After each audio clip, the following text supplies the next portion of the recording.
నమస్కారం అండి. నమస్కారం. నా పేరు రుక్మారావు. బేర్సెమ్నిస్లో టీఎంగా వర్క్ చేస్తున్నాను. మీ పేరు? రమేష్. ఊరు? పెదరాజుపల్లి. ఓకే, మీరు ఏ రకం పెట్టారు విత్తనం? అతిదోష పెట్టినాం. అష్టోష్ పెట్టారు. ఎన్ని ఎకరాలలో?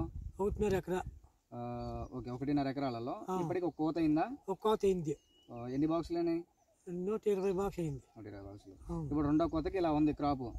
బాగానే ఉంది. మీకు ఏ రకంగా బాగుంది దీంట్లో? ఏ రకంగా అంటే ఆకు బాగా వస్తుంది. ఓకే, కాయ గట్టి వచ్చింది.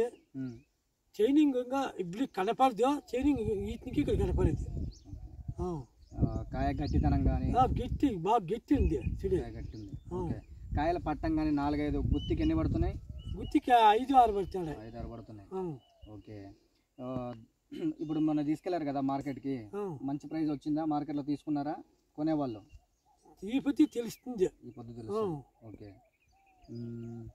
ఇంకా దీంట్లో ఎక్కడైనా వైరస్ కానీ ఏదైనా కానీ ఏం లేదు కదా? వైరస్ లేదు. ఓకే, వైరస్ అయితే లేదు. లేదు. ఇంత వర్షాలు పడ్డప్పుడు కూడా మనకి ఏంటంటే కాయ మీద మచ్చ కానీ మచ్చ లేదు, కాయ కుళ్ళుడు కానీ ఏమైనా కనిపించిందా? లేదు. లేదు. ఎందుకంటే మనకి గత 10 రోజుల నుంచి వర్షాలు పడుతున్నాయి.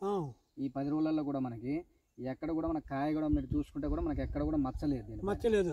కాయ కూడా కుళ్ళిపోలేదు ఇంత వర్షానికి కూడా. లేదు. కాయ గట్టితనం కూడా బాగుంది. ఈ రకం అయితే మీకు నచ్చింది కదా? నచ్చింది. ఓకే, మళ్ళీ వేస్తారు కదా ఇది? ఇలా. ఓకే, థ్యాంక్స్ అండి. థ్యాంక్స్.